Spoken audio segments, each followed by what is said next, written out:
रस काट के भरा मोहब्बत के शीशी अरे प्यार में पिया जहर खाई के भरा मोहब्बत के शीशी मोहब्बत में पिया जहर मोहब्बत के शीशी मोहब्बत में पिया जहर जाके मरा मोहब्बत के जहर मिलने की तुम कोशिश करना वादा कभी न करना मिलने की तुम कोशिश करना वादा कभी न करना वादा तो टूट जाता है वादा तो टूट जाता है वादा तो टूट जाता डॉक्टर आर के ठाकुर हॉस्पिटल वादा तो टूट जाता है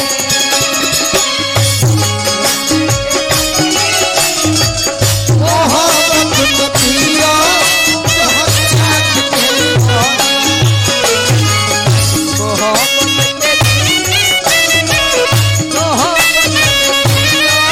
जहर जाके मरा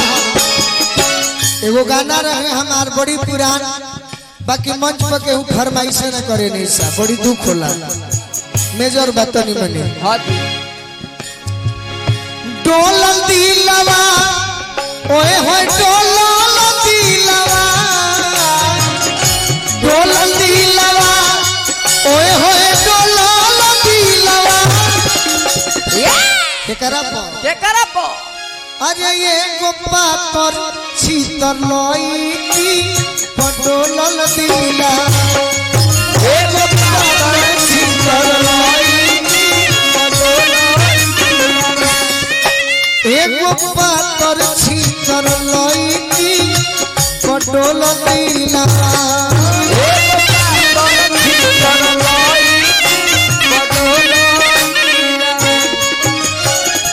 कतना बड़ाई करी फिरोज भैया काटाना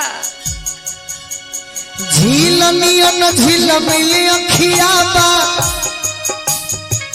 ताकि सट के भीरी ताकि कोटक भीरी हो ताकि कोटक भीरी लाल गाल के सर कहीं की कहीं से वो कश्मीरी वाह वाह अरे दोनों जोड़र ननरवा जैसे बांधल दिला दोनों जोड़ा जो बनरा जैसे बांधल एगो भोजपुरी में है वो लड़की बिया हृदय भैया हादी कि इतना लाम दिया तरकुलस सही बात साफ तरकुल एक हाथ इतना लाम बाकी केहू के 2 फट खींच दी तो साफ वेंटिलेटर पर चढ़ जी साफ छुछी खुल जाए कुतुब मीनार के लेखा एकर 6 फीट बाहर 6 फीट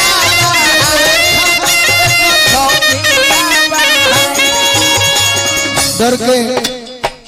डॉक्टर आर के ठाकुर हॉस्पिटल रजनीश कुमार जी के आशीर्वाद मिलल कुतुब मीनार के लेखा पर 6 फीट हाइट हो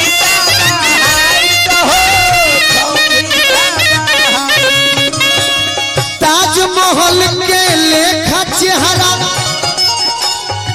ताजमहल के लेखा चेहरा जंजत परत लाई ताजमहल के लेखा चेहरा अरे चंचल परत लाई अरे दहिया लागे जैसे दिल्ली वाला लाल किला दहिया लागे जैसे दिल्ली वाला और गंगा जी के पानी जस जवानी के ही लखो जवानी के ही लोगो पूर्णवासी के चांद के नियन पूर्णवासी के चांद के नियन कारण सरौरा नानू होइनी हां तकरर टीम के लोग आई बाहर के हॉस्पिटल रजनी सर के बहुत बहुत स्वागत रार हॉस्पिटल में यही तरी माने हम तो ना चाहते के तबीयत खराब होखे सही बात बाकी खांसी सर्दी होखे बुखार होखे खाली रोगी भर रहस हाँ केहू के लगातार मैदान होखे लगे और हॉस्पिटल में जाई केहू के पेट झरे लगे पूर्णवासी के चांद के नियन पिया धप धप को